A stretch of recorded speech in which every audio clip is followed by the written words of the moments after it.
মৰমৰ ছাত্ৰ-ছাত্ৰীসকল মোৰ ইউটিউব চেনেললৈ তোমালোকক আজি পুনৰবাৰ স্বাগতম। আজি তোমালোকৰ বাবে ক্লাছ 6ৰ অসমীয়াৰ অধ্যায় নম্বৰ 14ৰ স্ক্ৰিপ্ট আৰু গাইড নামৰ পাঠটোৰ সকলো পাঠভিত্তিক প্ৰশ্ন উত্তৰ তোমালোকৰ বাবে লৈ আহিছোঁ। মৰমৰ ছাত্ৰ-ছাত্ৰীসকল ভিডিঅ'টো স্কিপ নকৰাকৈ লাষ্টলৈকে চাই থাকিব।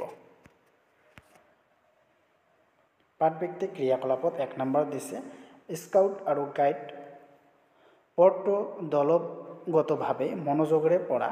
পাঠটোত দৰ্শা আৰু দুৰ্লভৰ ভিতৰত কোনে দেউতাকক বেছিকৈ প্ৰশ্ন কৰিছে বিচাৰি উলিওৱা। এইটো তোমালোকে নিজে শিক্ষকৰ সহায় লৈ কৰিবা।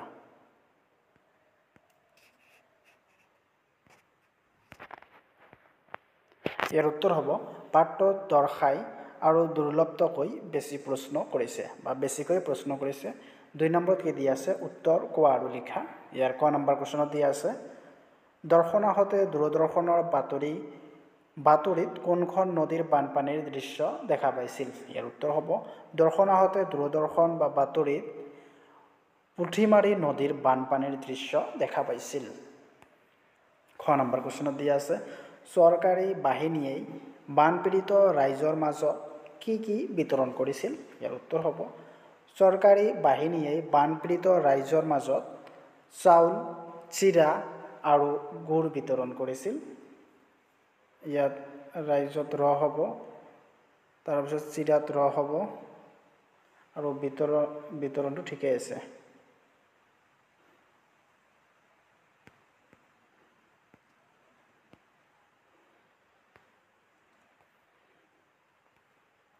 গ নম্বৰ কুৱেশ্যনত দিয়া আছে চৰকাৰী বাহিনীক সহায় কৰা যুৱক যুৱতীসকল কোন।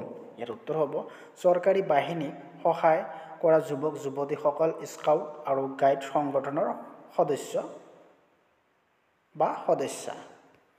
খ নম্বৰ কুৱেশ্যনত দিয়া আছে যুৱক যুৱতীসকলে কি পোছাক পিন্ধি বান সাহায্যৰ কাম কৰিছিল। ইয়াৰ উত্তৰ হ'ব যুৱক যুৱতীসকলে নীলা পোছাক, মূৰত টুপি আৰু ডিঙিত স্কাৰ্ফ পিন্ধি সাহায্যৰ কামত আত্মনিয়োগ কৰিছিল।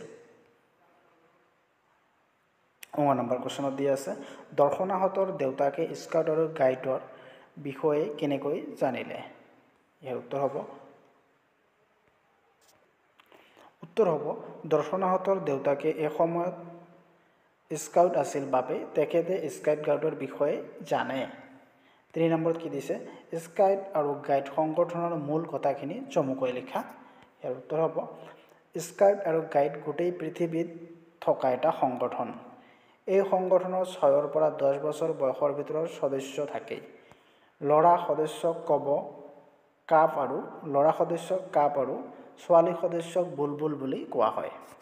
ঠিক সেইদৰে 11ৰ পৰা 17 বছৰৰ ভিতৰত সদস্য থাকে। ল'ৰা সদস্যক স্কাউট আৰু ছোৱালী সদস্যক গাইড বুলি কোৱা হয় আৰু 18 বছৰৰ পৰা 25 বছৰৰ ল'ৰাক ৰ'ভাৰ আৰু ছোৱালী সদস্যক ৰেঞ্জাৰ বোলা হয়। স্কাউট সংগঠনৰ জন্মদাতা বেডেন পাৱেল আৰু তেখেতৰ ভনীয়েক এগনেছ বেডেন পাৱেলেই গাইড সংগঠনৰ জন্ম দিয়ে। স্কাউট আৰু গাইডসকলে বহুতো নীতি আৰু সংকল্পৰ দ্বাৰা জীৱন পৰিচালিত কৰে, যেনে সাধুতা, বন্ধুত্ব, ৰাষ্ট্ৰৰ প্ৰতি আনুগত্য, জীৱ-জন্তুৰ প্ৰতি দয়া, পৰোপকাৰ, সৎ চিন্তা, সৎ কৰ্ম, সৎ চৰিত্ৰৰ অধিকাৰী হোৱা বা স্বাৱলম্বী হোৱা ইত্যাদি। 4 নম্বৰত দিছে পাঠটোৰ জটিল শব্দবোৰৰ অৰ্থ জানি লোৱা। ইয়াৰ উত্তৰ হ'ব ঠাউনি। ইয়াৰ অৰ্থ হ'ব পানীত তল নোযোৱাকৈ ভৰিৰেই পোৱা মাটিৰ তলৰ মাটি। তাৰপিছত দিয়া আছে নাজল নথল অৱস্থা। ইয়াৰ অৰ্থ হ'ব অলাই আঁথনি। তাৰপিছত বিপদসংকুল মানে বিপদৰে ভৰা, অনুগত্য মানে বাধ্য হৈ থকা অৱস্থা, জনহিতকৰ মানে জনসাধাৰণৰ বাবে মংগলজনক। তাৰপিছত স্বাৱলম্বী আপোনাক আপুনি প্ৰতিপাল কৰা। হস্তশিল্প মানে হৈছে কুটিৰ শিল্প। হোৱা-দোৱা মানে বিপদ আদিত কৰা চিঞৰ বাখৰ। জনপ্ৰিয় মানে জনসাধাৰণে ভাল পোৱা।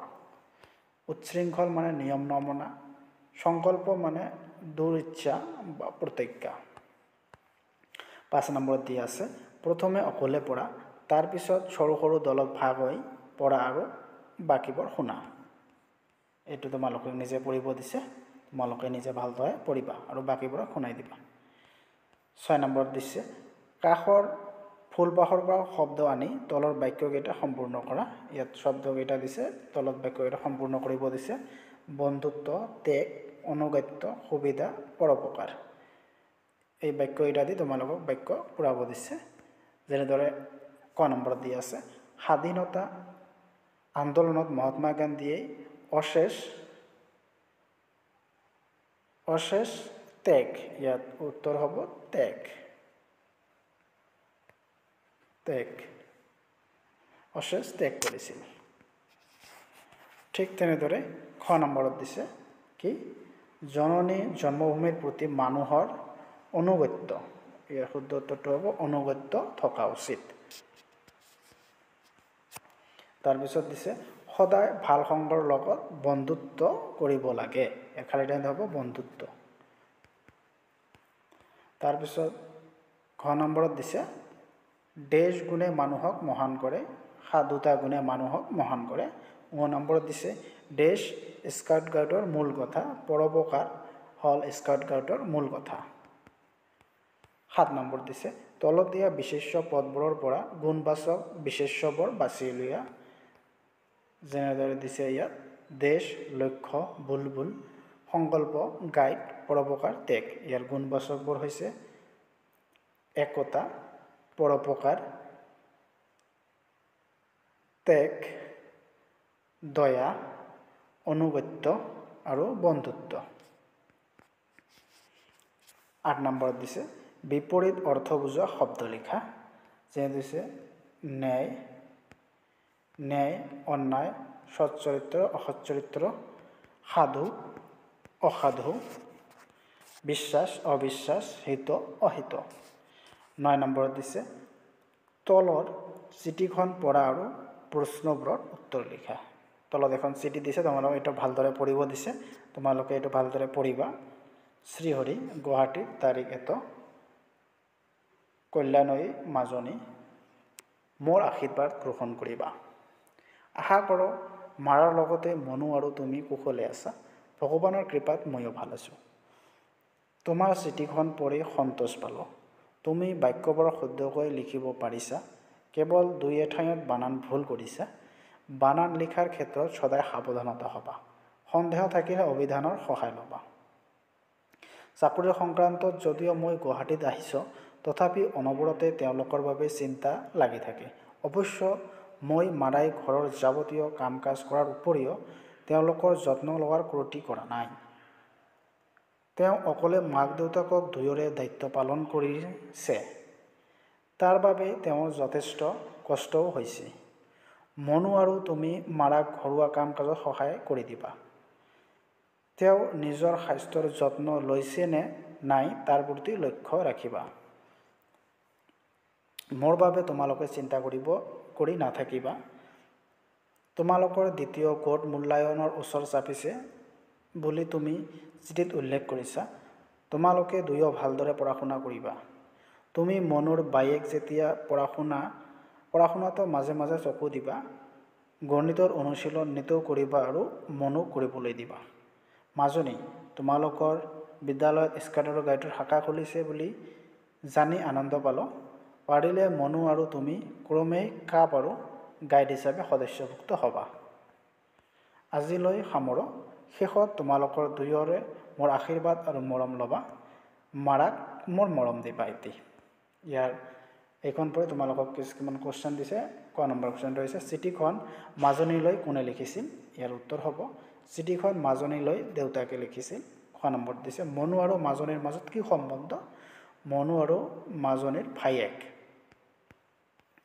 গ নম্বৰ কুৱেশ্যন দিছে চিঠিখন পঢ়ি মনু ল'ৰা নে ছোৱালী চিনাক্ত কৰা ইয়াৰ উত্তৰত তোমালোকে ক'বা মনু এজন তোমালোকে পঢ়ি চাগে ভালদৰে গম পাইছা মনু এজন ল'ৰা ঘ নম্বৰ কুৱেশ্যনত দি আছে চিঠিখনত কোনটো বিষয় সদায় অনুশীলন কৰাৰ কথা কোৱা হৈছে উত্তৰ হ'ব চিঠিখনত গণিতৰ অনুশীলন সদায় কৰাৰ কথা কোৱা হৈছে ঙ নম্বৰত বানান লিখোঁতে কিহৰ সহায় ল'ব কৈছে বানান লিখোঁতে সদায় অভিধানৰ সহায় ল'ব বুলি কৈছে 10 নম্বৰ দিছে তলত উল্লেখ কৰা গীতসমূহ কেতিয়া আৰু ক'ত গোৱা হয় ক'ব দিছে তোমালোকক জনগণ মন অধিনায়ক এই গীতটো জনগণ মন অধিনায়ক গীতটো ভাৰতৰ স্বাধীনতা আৰু গণতন্ত্ৰ দিৱসত পতাকা উত্তোলনৰ সময়ত গোৱা হয়। তাৰপিছত খ নম্বৰ দিছে চিৰচেনেহী মোৰ ভাষা জননী। চিৰচেনেহী মোৰ ভাষা জননী গীতটো অসম সাহিত্য সভাৰ অধিৱেশনৰ আৰম্ভণিতে গীত হিচাপে গোৱা হয়। গ নম্বৰ দি আছে শ্ৰীময়ী অসমৰ শীতল বুকুত উঠা। এই গীতটো অসমৰ সাহিত্য সভাৰ পতাকা উত্তোলনৰ সময়ত উত্তোলন স্থলীত গোৱা হয়। ভাৰতৰ স্কাউট গাইড ঝাণ্ডা উচ্চা সদা ৰহেগা। এই গীতটো ভাৰত স্কাউট গাইডৰ পতাকা উত্তোলনৰ গীত হিচাপে উত্তোলন স্থলীত গোৱা হয়। 11 নম্বৰ দিছে তোমাৰ পাঠত মৌ পালন, কৃষি, বয়ন, বস্ত্ৰশিল্প এইকেইটাৰ বৃত্তিৰ নাম উল্লেখ আছে। ইয়াৰ বাহিৰে আৰু কি কি বৃত্তিৰ নাম জানা লিখিব দিছে। যেনে পশুপালন, দুগ্ধ উৎপাদন, বেহা বেপাৰ, পৰ্যটন গাইড, কাঁহ পিতলৰ বাচন বৰ্তন তৈয়াৰ কৰা, লৌহ সামগ্ৰীৰ তৈয়াৰ, মৃৎশিল্প, ভাস্কৰ্য, মৎস্য চিকাৰ, চাইনবোৰ্ড ইত্যাদি। 12 নম্বৰ দিছে তুমি অকলেই আৰু দলীয়ভাৱে কৰি ভাল পোৱা কামৰ তালিকা তোমালোকে নিজে কৰিবা।